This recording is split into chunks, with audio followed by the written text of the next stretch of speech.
Ladies and gentlemen, welcome to the show. I'm so excited. My man Max Moran just put out this brand new album titled Neospectric on the independent record label that we both happen to be on. That's Bubble Bath Records. That's right. BubbleBathRecords.com is where you can find both Max and my album. And he actually plays bass on quite a bit of my album. It was beautiful, though, to sit down and talk about his process, talk about where he was coming from with some of the songs and what his thought process was, as well as digging into his relationship with New Orleans giant Donald Harrison. And speaking of Donald Harrison, we're actually going to end this podcast with a tune that features Max Moran singing as well as the great Donald Harrison. And this very first tune you're listening to is titled Red, and it's one of my favorite tunes of Max Moran's. I'll be embedding links so you can check out all of that within this podcast. Thank you so much for listening. I encourage you to subscribe, to rate, review, give us some feedback, share it, tell a friend, tell a bass player you know, because you know they're going to dig this music and this wonderful conversation. Thank you so much for listening and taking time out of your day, and I hope you enjoy this episode with the great Max Moran.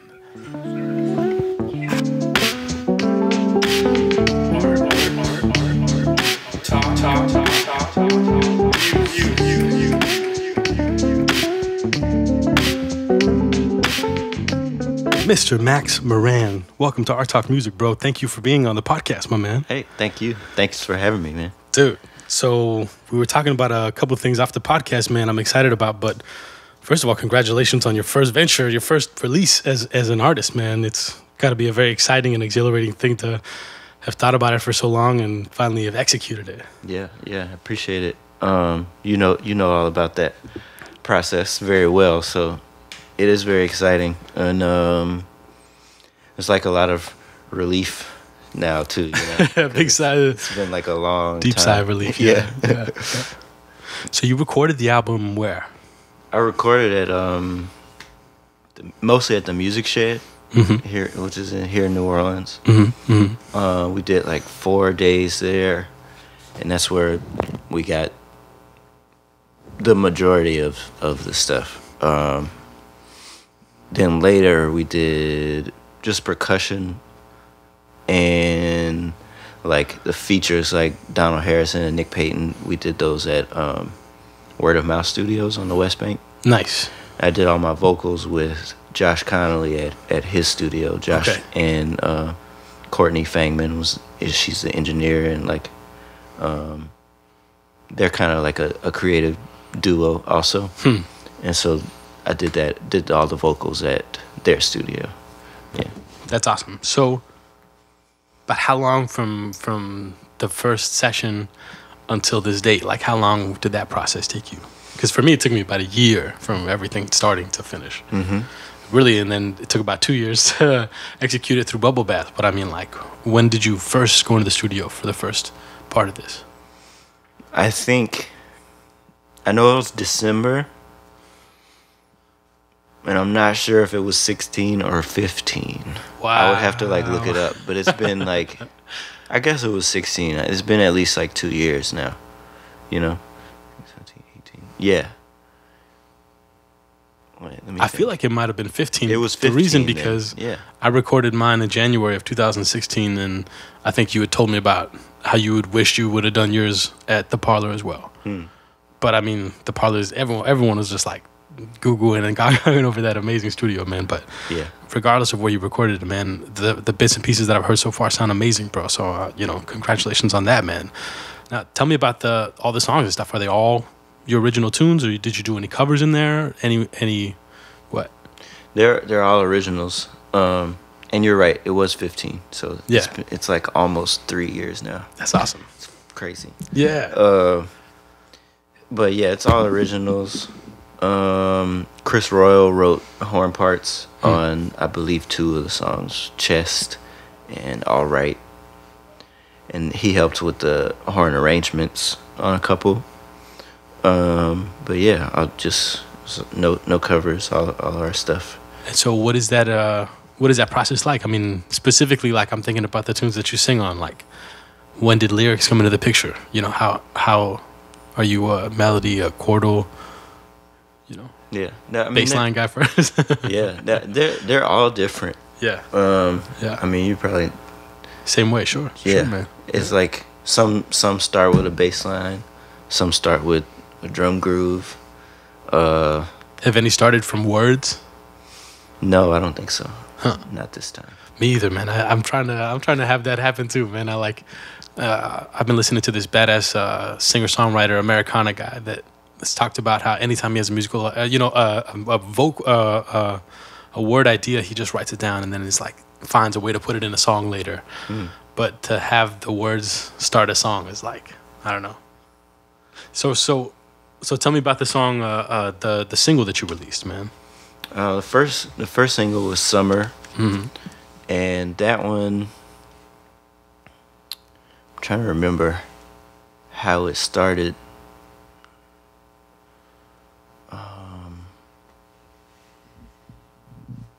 Yeah, I'm sorry. I can't remember what came first, but I remember like working out kind of the bass line and the harmony of the song in a hotel room, and the lyrics came about probably not too long after like coming up with the harmony and the bass line. That one I just like kind of knew what I wanted to talk about, you know. Yeah. Knew what I was, as I was writing it, I kind of knew what the subject was, you know, lyrically, even before I started to actually write the lyrics, you know. Do you feel like it's a vibe that you get from the song, or like what do you think? Is it more the inspiration that? Yeah, I was like inspired at the time by a girl I was seeing. Yeah. It didn't work out, but I think that's kind of what the song was about, was that I didn't know if it was going to work out or not. like a summer love type thing, right? Exactly. That's exactly it. But it was interesting because it wasn't summer love. It was in the winter, and I don't like the cold. And it was like in New York, and I was like, yeah. You know, what would this be like if we could have like a summer getaway? You know, wow, kind of sure. like imagining The concept fantasizing. of summer, right? You know? Yeah. That's deep, man. I think I've written about that exact same subject as well, man. I think it's a powerful it's a powerful mirage. It's like you part of you knows that it's too good to be true, and when it is, you're like, fuck, that was what that was. That was just a summer love thing, you know. Totally. Yeah. Summer fling. Yeah, like it was kind of equal parts like too good to be true, and also like I know like this feels really fun, but I know it's not gonna like work out. Man. You just know part of you, like your gut is like, damn it, enjoy this. All right, so tell me about your relationship with well, let's start with Donald Harrison. What's your relationship with Donald? Man, I have known him since I was at least in 11th grade. At Noka? 10th or 11th grade, yeah. Did he meet you at Noka, or how'd y'all meet? I think the first time we met was at Noka because he did like a master class. He came to Noka and performed and talked and everything, you know. And I remember he was, I already knew who he was, and I had like some of his albums that I really loved. Because like Christian McBride is on them, and he's one of my favorite bass players. Mine too, man. Yeah. So his album "Free to Be" was like one of my favorite records that I had, and this was before I had even met him. You know, I just loved it. And he came and did his thing at Noka, and he was amazing, like he always is. I mean, musically, he's just a monster. Master. Yeah. He burns it down like every time. Yeah. You know? And then he was really, and at part of the master class was all the students playing also, you know, and him kind of like critiquing and giving feedback, you know. So I remember when he was leaving Noka, he was like walking down the hall, and I was like, you know, see you later. It was an honor to meet you. Great to hear you, you know. And he was like, all right, man, you sound great. He's like, keep it up. You're going to be great. And I was like, wow. And it was so him. He's like always on the move, you know. So he has this way of like, he'll talk to you, but he's like not looking at you because he's like walking away because he's got something else to do, you know. So he just like yells back like, keep it up, man. Yeah. It's like, oh, sick. And then a couple of years later, or maybe the next year, he had this program at Tipitina's. It was called the Tipitina's internship program that he still does. And it was just he's the creative director and like the lead teacher of it. And it would be a group of high school kids from like all different schools, different instruments, different backgrounds, different playing abilities and everything. And all of us in a room with him and him coaching us through, you know, all kinds of different things, like everything. Yeah. Wow. I mean, he was showing me how to construct like jazz walking bass lines. He was like showing us some of his music, showing us funk, jazz, New Orleans music. Like, I mean, he just knows so much about everything. And he's very, very committed to like being a teacher and passing on his knowledge, you know. And I think a large part is because that's how he came up with like Art Blakey and Roy Haynes and even Miles Davis. Like that's the way those guys were with him. Yeah. You know. Yeah. So I got to do that program for I think I was only there for maybe my senior year, maybe the end of my junior year, but it was a really great experience. And he started taking us on the road too, as part of that. The whole band? A lot of us, yeah. Like part of the program was giving the students like performance, performance opportunities, not just in the city, but you know, we went to abroad, Chicago, we went to Atlanta, and like got to play, you know, professional gigs as high school students. And yeah, man, I could go on all day about him because I've been learning from him and working with him for probably 12, 13 years or something.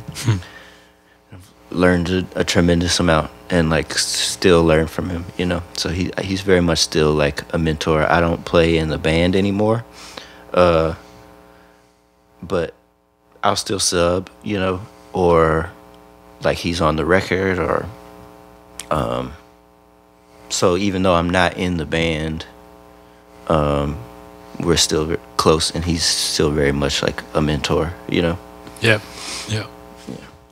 Now, at that time in 11th grade, had you already started playing with Conan and with Joe, or was that before then even?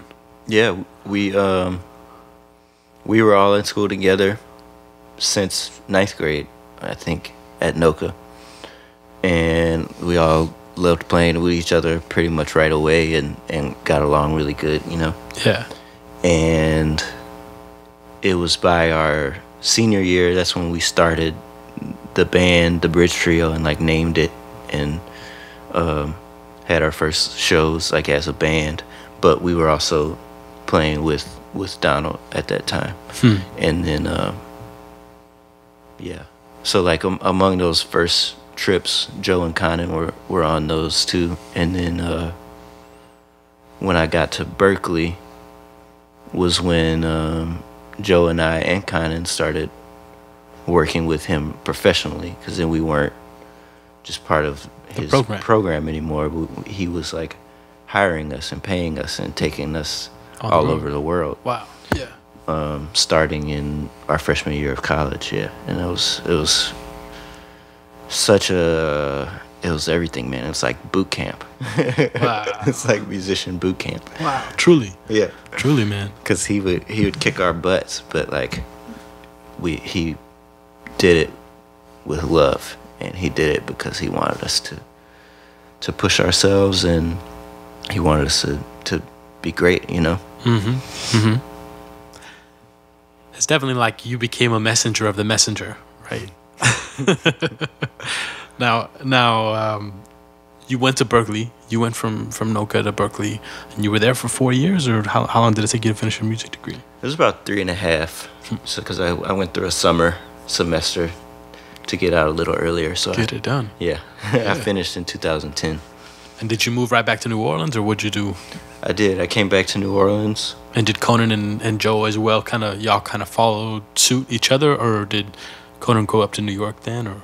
Well, Conan actually didn't go to Berkeley. No, it's okay. I keep mispronouncing his name. I just met him the other day, which was such a trip, and I sent you a picture of it because it was like unreal, man. I was hanging in New York, and my friend, a bass player, was taking me out, and he was like, oh yeah, let's go to Zinc Bar and check out, the saxophonist who I hired. And I was like, man, that piano player looks just like the guy that plays with Max Moran's trio.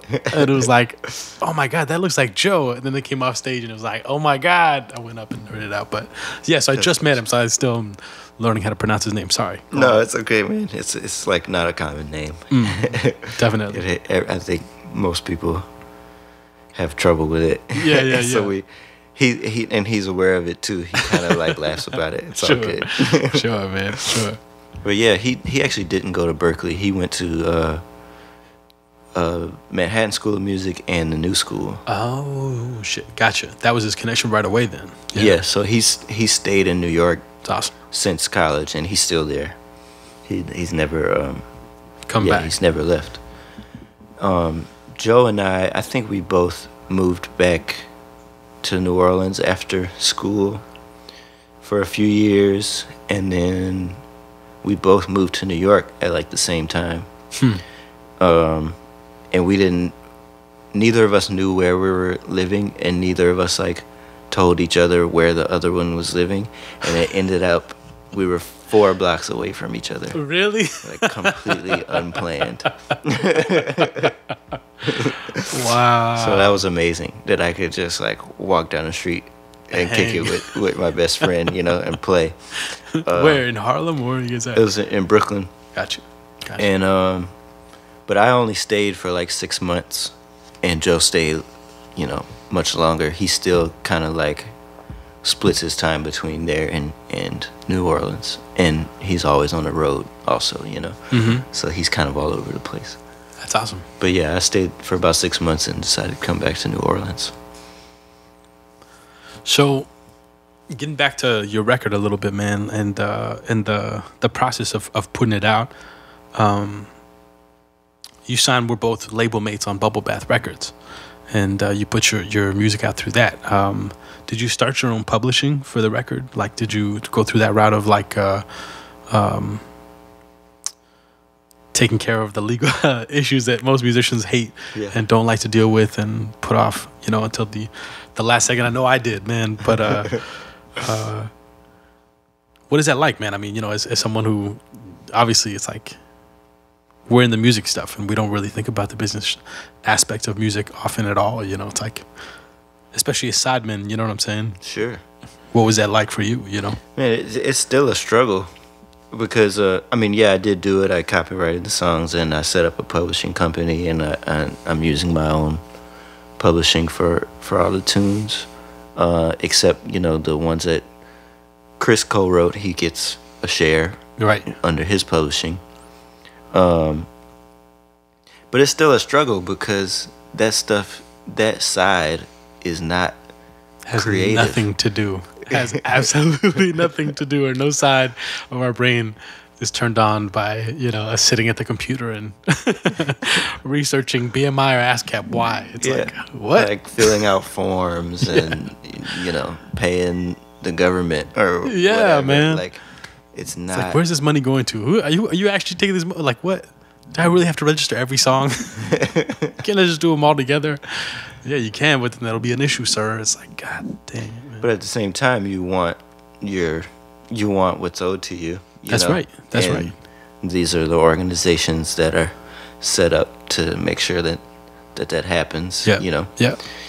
Because you don't want the stuff out there and the reality is if we were to any one of us musicians is to do research on what happened back in the day with the record industry. I mean, the record industry used to be filled with mafiosos. You know what I mean? It's like it's Hollywood is like considered kindergarten. You know what I'm saying? Like compared to what the music industry was like, and their grasp on the artist and sucking all the money from them, and wrapping them up in legal suits whenever they were trying to get their masters because they didn't own their music.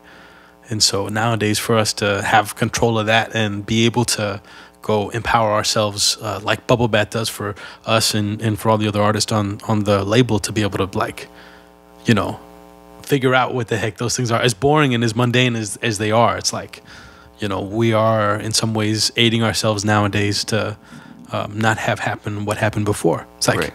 Then you own your own publishing. It's like then the day comes that you sit down with Concord, who Jameson's on, or whatever record label you want to sit down and do some stuff with. Mm-hmm. And you're speaking from a different position, and you're speaking from a position of knowledge as well, because you've gone down those roads.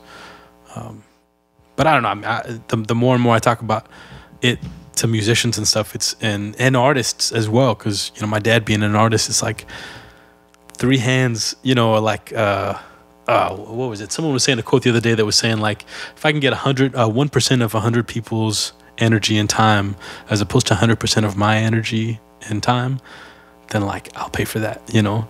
Because the idea of having more than one person working on a project and on a thing and on a product, or just getting something to the ready stage, is much easier than you just sitting down and working out all the kinks, and it taking us months and months to get the publishing together, which I know it took me, and figuring out the copyright stuff, and and all that. I didn't get my letter of basically, like, acceptance and, like, approval of it being registered until months after my record released. You know what I mean? Mm-hmm. And so it's like, to have anyways, what I'm kind of circling and kind of, like, trying to illustrate is the power of the DIY mm-hmm. age, and how when we empower ourselves as musicians, we're definitely setting ourselves up. So what talk about setting yourself up. I mean, like, what do you think is the next step? I mean, you had the album release show at the Maple Leaf, and from the videos and the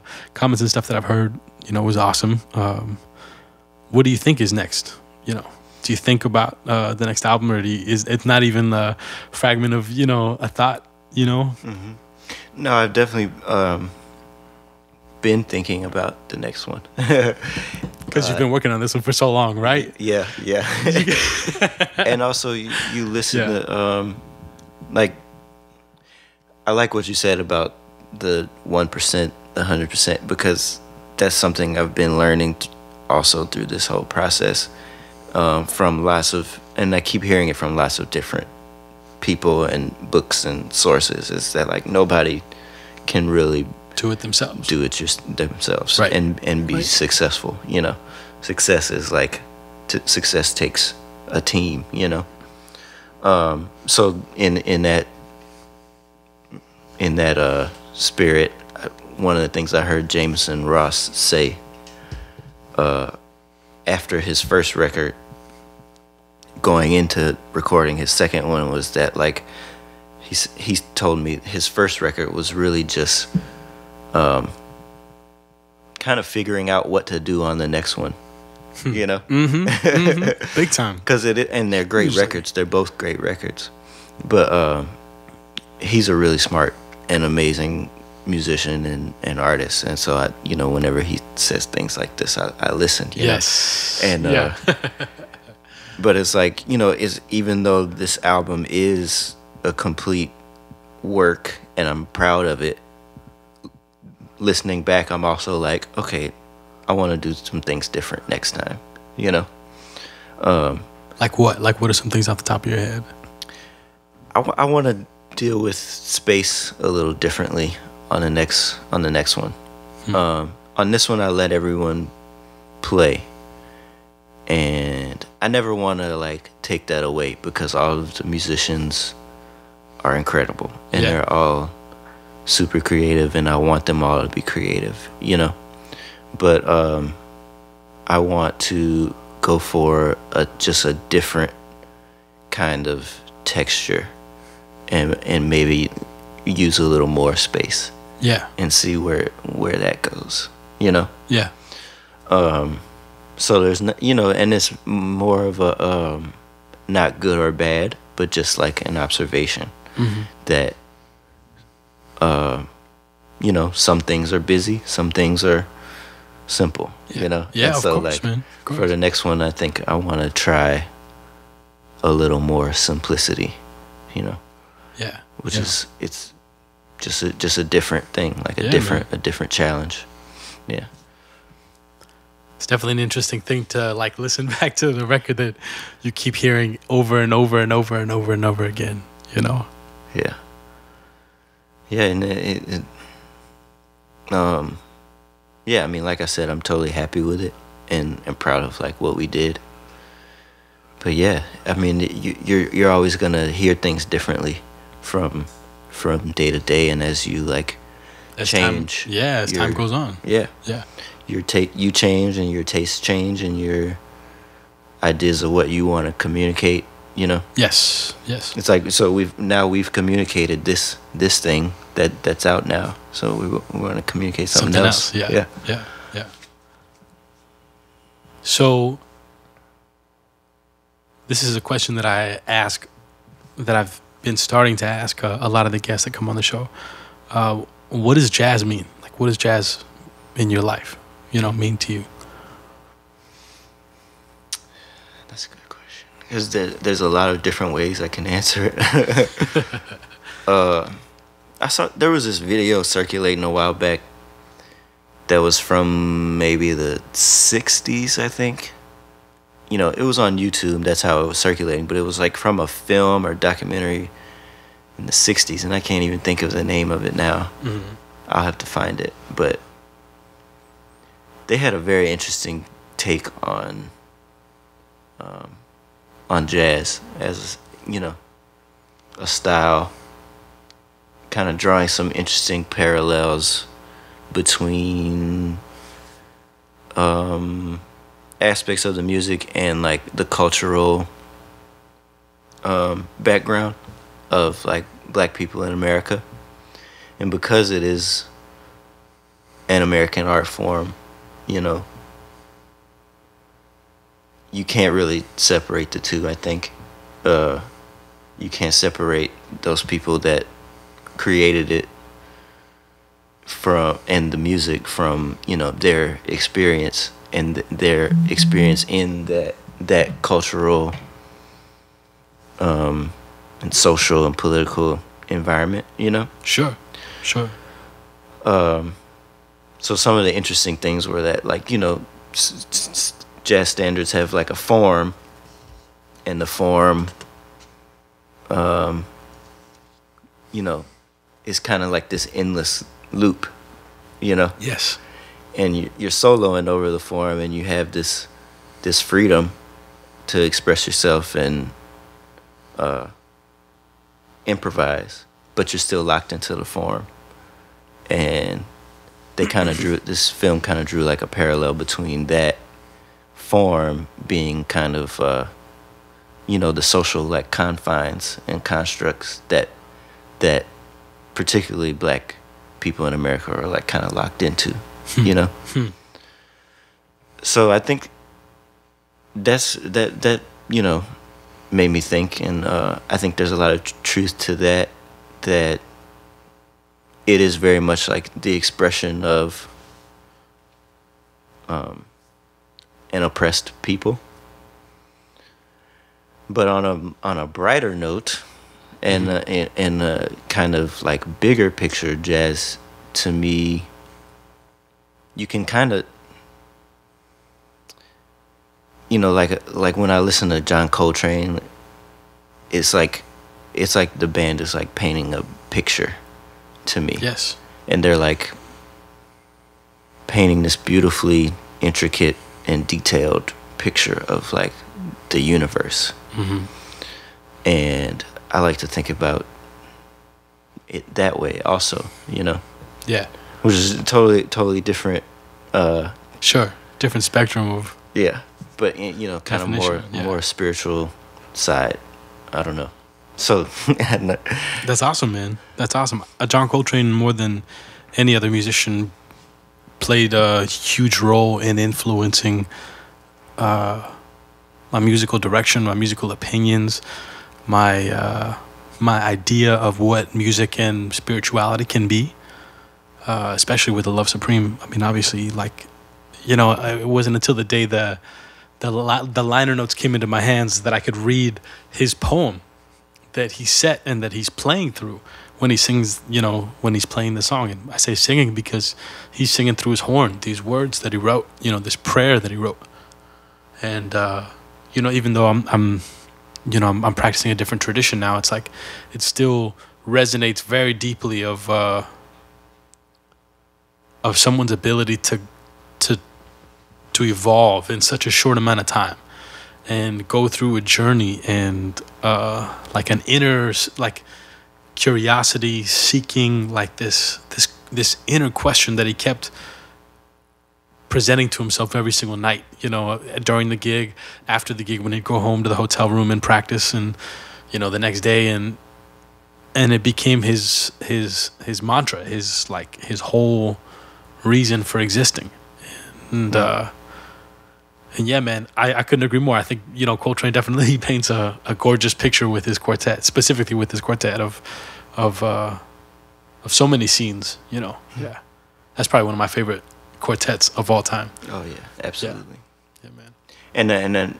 And I said that just as an example. I know, yeah, sure. Of sure, course, yeah. But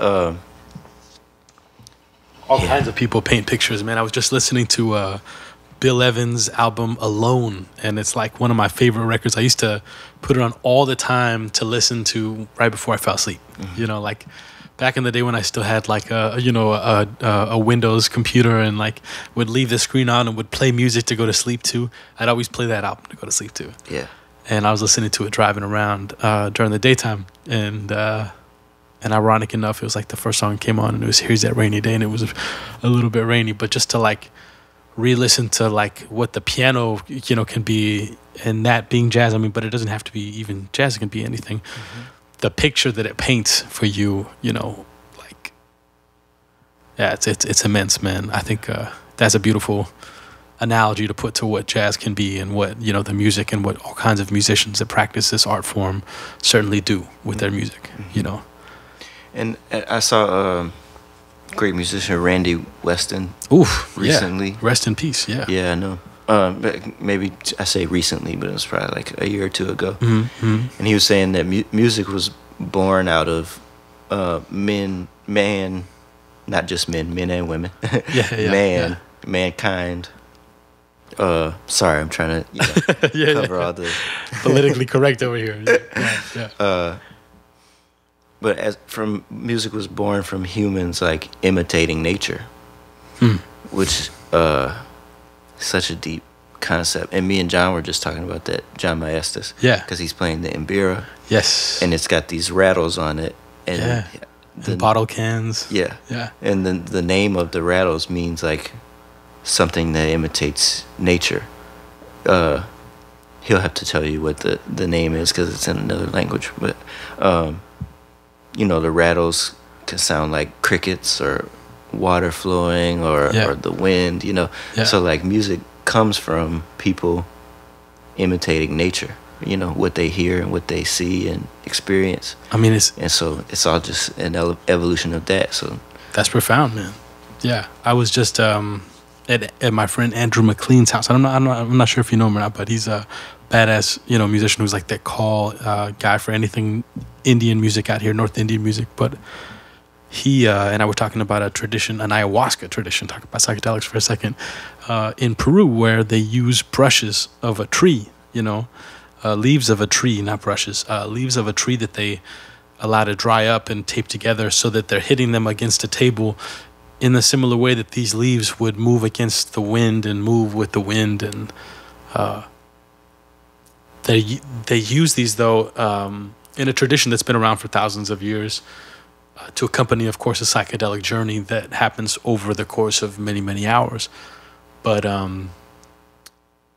it's a powerful connection to music and to nature, you know, and the effects of what people use as inspiration around us. You know, it's like nature, as well as then the invention of technology. Like, you know, like I think about Duke Ellington's, you know, piece that he wrote that sounds like a train, you know, and all kinds of music that sounds like a lot of different things. But I think Africa in general, even if we're talking about art, not just music, is the root of all of expression. And my dad and I were everywhere. My dad and I go around the country. I do art festivals with him around the country year round, and we always go to museums and galleries. And we were at a museum at the Metropolitan Museum in New York, and man, that thing is insane. If anyone has ever thought about going, you need to go. And what's amazing is that you buy the ticket for one day and it gives you a 3-day pass back to back so that you can go and see, because obviously no one can go see all of it in one day or even 2 days, really even 3 days you can't. But to walk into the wing of all of the African art and all of the traditions, and my dad talking about Picasso and how much of these traditions that he stole and that he emulated and stuff were rooted in African traditions, and not just Picasso, but all kinds of other artists.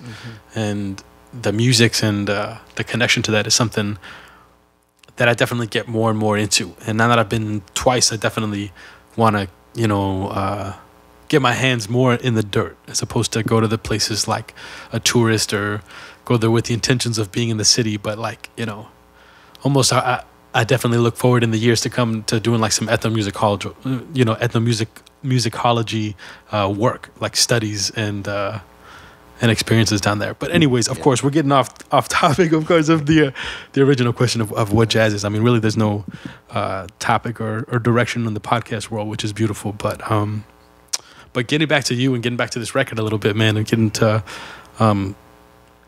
what is to come for you, man.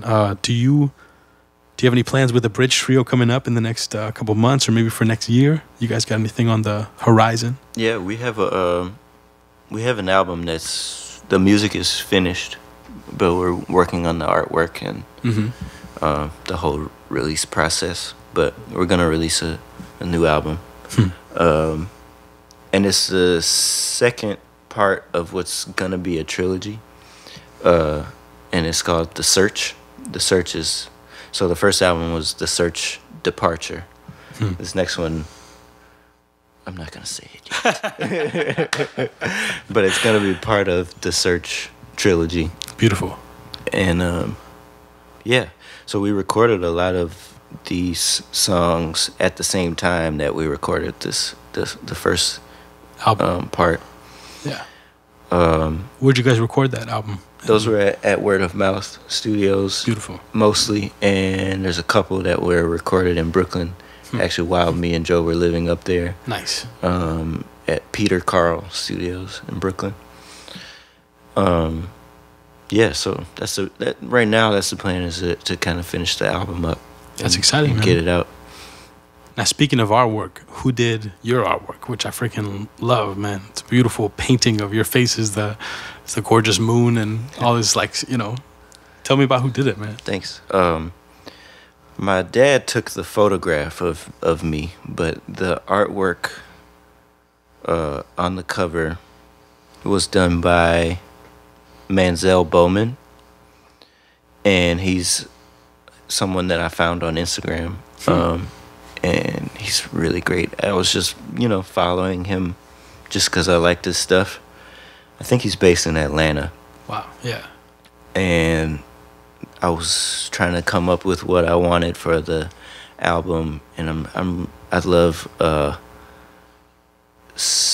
like celestial imagery, and a lot of his work has that. A lot of his work has it's kind of surrealist and also like Afro-futuristic, and a lot of so he takes like an image of like an ancient or I don't want to say, I'm trying to think of how to say it, like an image of a person from Africa, and kind of juxtaposes that against like a spaceship or outer space and stuff like that. So anyway, I had been following him, and I loved his work, and I was like kind of putting together images of his that were like I was using as like a reference, and my original thought was to like take this to someone else and be like, hey, these are some things that I like. Can we do something like this? And I was like, why don't I just Go to the guy. go straight to that, to the source, you know? Yes. So I just sent him a message on Instagram. Wow. And I think I sent him an email also. And I was like, hey, I love your work. I'm doing an album. Here's kind of some of your stuff that I like. Here's like the concept that I'm going for. Would you be interested? And he was totally cool. And he's been doing album covers for a lot of people. He's done Marquise Hill's latest record, trumpet player, and he's done like some hip hop albums, I think, and lots of cool stuff. He works with all kinds of people, but he's really prolific. Like he's got books and books of his work. He's got tarot cards that are like all his artwork. He's got an amazing online store. I think his store is manzel.biz, Manzel. He's incredible. I'm gonna check out some of his stuff, man. Yeah, that's awesome. So what do you know what the word synesthesia means? I don't know. The word synesthesia is like guess not. No worries, man. It's something I've kind of started bringing up recently as well, kind of like a universal question, because the podcast is called Art Talk Music, but it's the expression of an idea through different forms of art, like a poem that someone takes and turns into an instrumental song, or like a play that someone gets inspired by and does a painting, or and any idea that's juxtaposed like that. Do you mess around with any other art forms, man? Do you draw? Do you noodle? Do you write? Do you what is that other creative side of you like? Yeah, I do draw. I haven't in a while, but as a kid I drew a lot. Then I had like a little bit of a spurt in college where I started drawing again. So I just do it here and there. I'm not really consistent right now, but my dad is a visual artist. Really? Yeah. He draws, paints, he does some sculpture, some like mixed media, 3D things. He does photography as well. So I've grown up with an artist surrounded like you. Yeah. My dad's an artist as well. So you know what that's like. It's like I've grown up seeing someone express themselves be creative all the time, right? Yeah.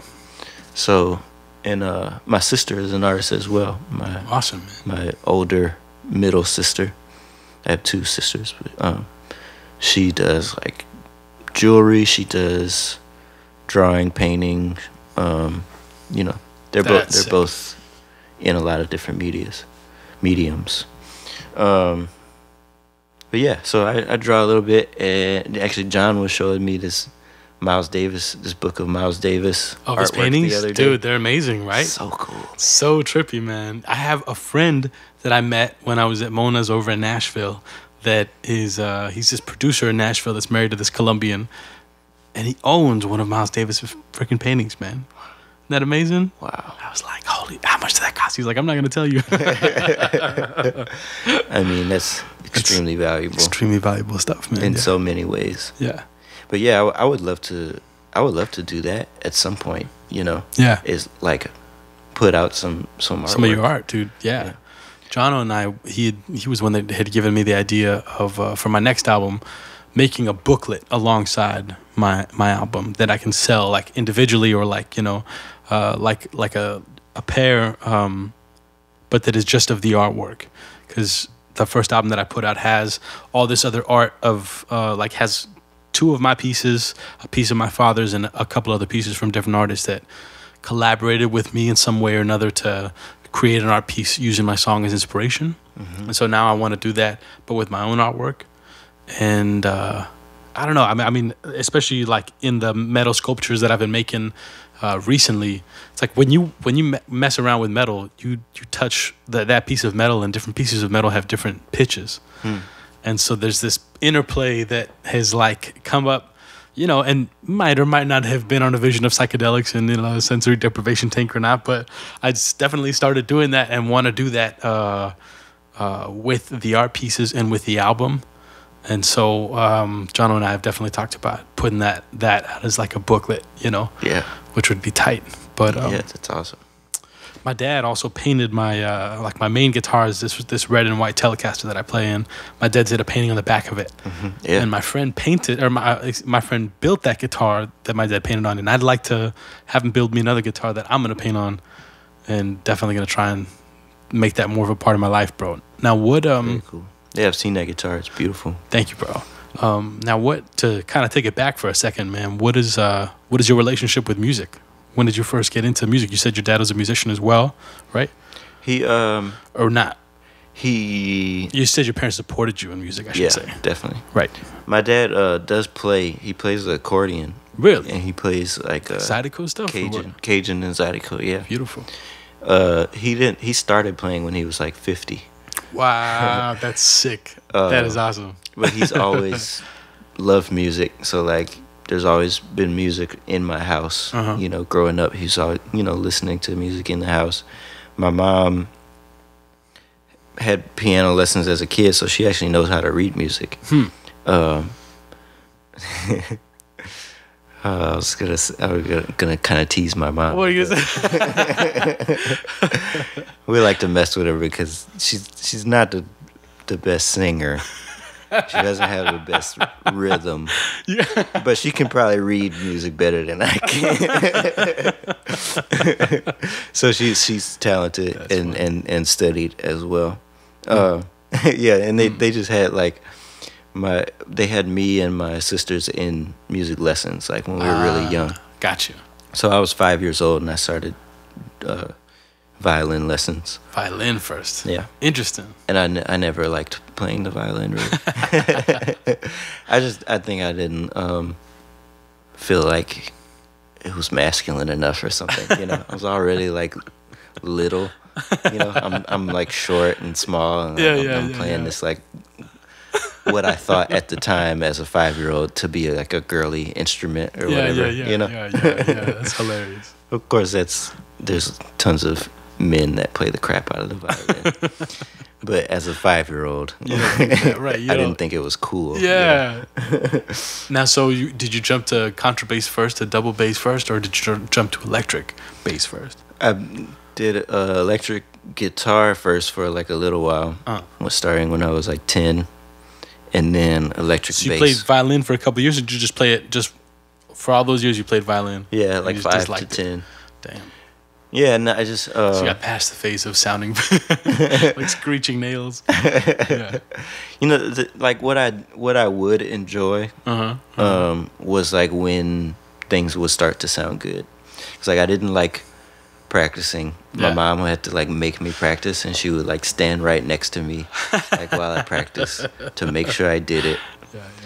I didn't enjoy that, but once things would start to sound good, then I was like, oh, this is kind of fun. This is cool. And I was all right actually. I was like winning little awards and stuff. Yeah. So like but I feel like I didn't have like connection to the instrument, And so I thought the guitar was cool. And so I started playing guitar, and then I started playing electric bass at like 13. So guitar came first. Yeah. And I got lessons here in town with a guy named Dan Sumner, who was teaching the bands at Lusher Middle School. He had like a jazz band. He had like guitar ensemble. He's great though. He's a really cool guy, and he was a really good teacher. And he could play. He played a lot of different styles, so he was a real cool teacher to have in that way. He kind of introduced me to jazz and into playing jazz, because my dad listened to jazz, but I never tried to play until like 7th grade, And so then electric bass at like 13, and upright bass maybe like 15. Yeah. That's cool, man. So where do you see Max Moran in 10 years? How old am I? I'm almost 30. 29? So 40. Yeah, I'll be 30 this month. So You be 30 this month? yeah. Wait, so you're 88?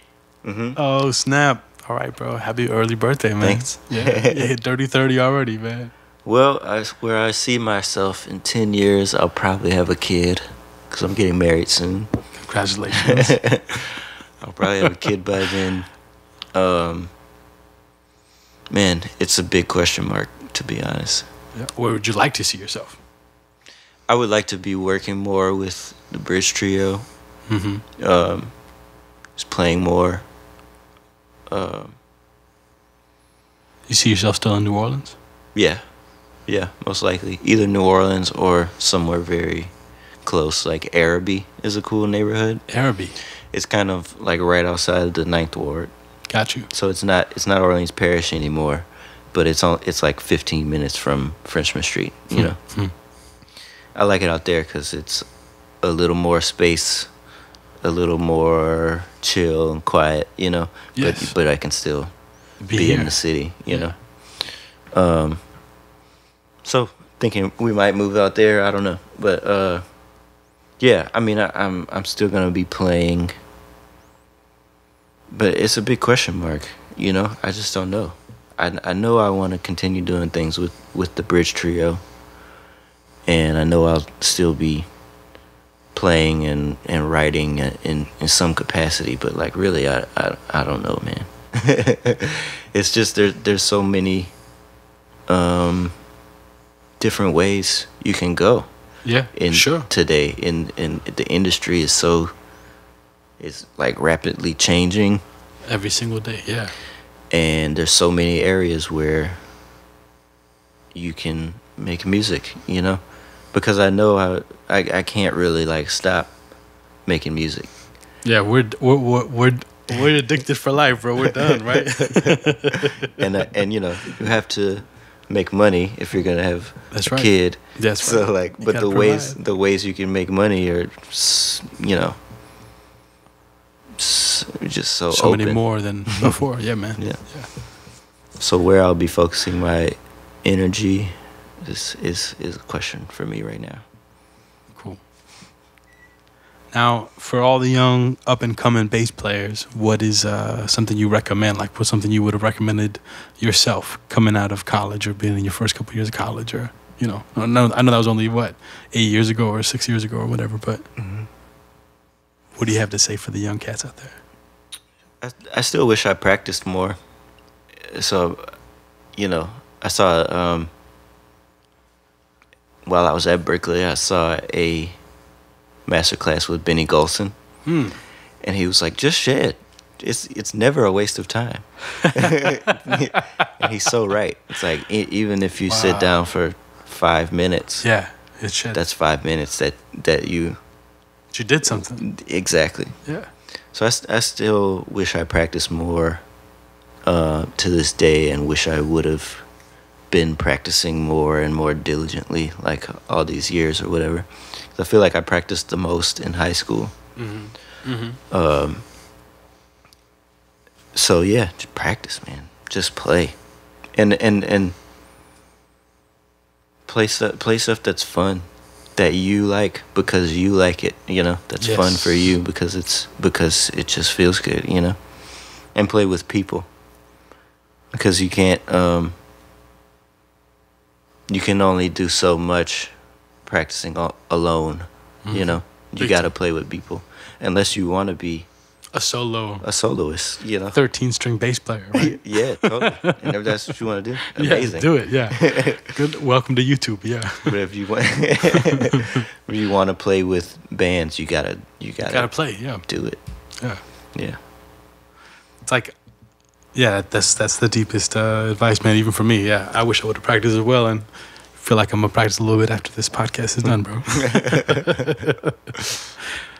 Well, man, I'm really grateful for you coming on the podcast, and congratulations on the release of your album, man. You should definitely be proud, and look forward to the next, venture that you've got, and the next thing you got down the road. Maybe whenever the Bridge Trio comes up on releasing something next year, I can get you and Conan and Joe. Did I pronounce that right? Yeah. Yeah, man. We'd love to. Thanks for having me, man. I really appreciate it. Absolutely, my man. Until the next time, all right?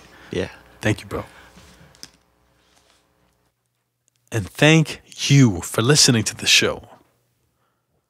Now, you can follow Max Moran by following him on the social medias, the interwebs, and definitely keeping up with him in that wonderful trio he's got called the Bridge Trio.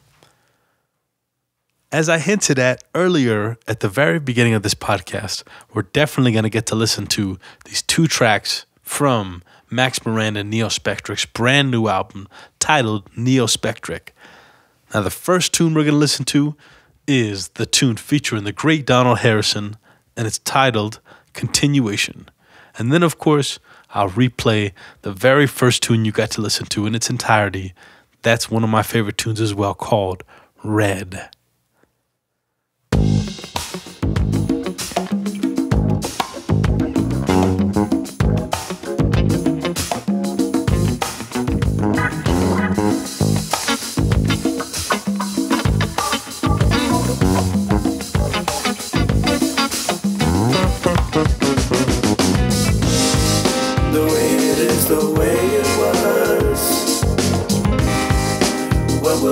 As part of us, let it happen, there's no rush. Continuation, the movement of the sea is inside you and me, in the way your heart beats. It's in the way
inside you and me, in the way your heart beats. It's in the way we breathe.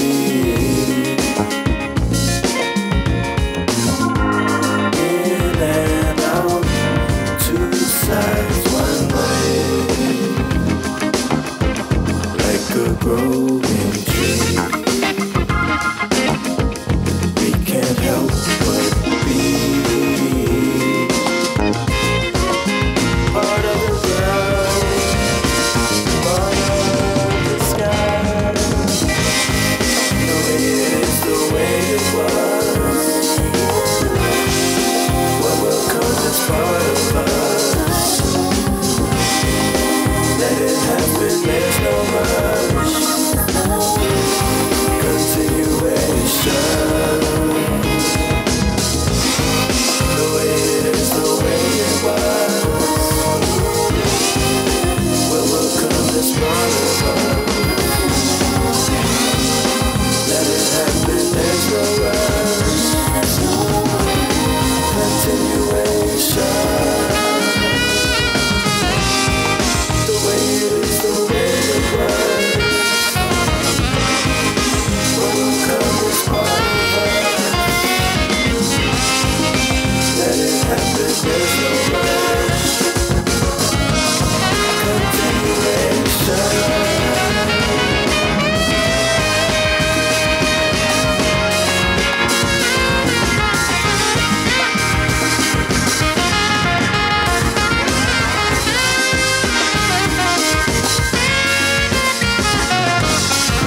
You were listening to the sweet sounds of Max Moran and Neo Spectric. That was Continuation, and this next tune is called Red.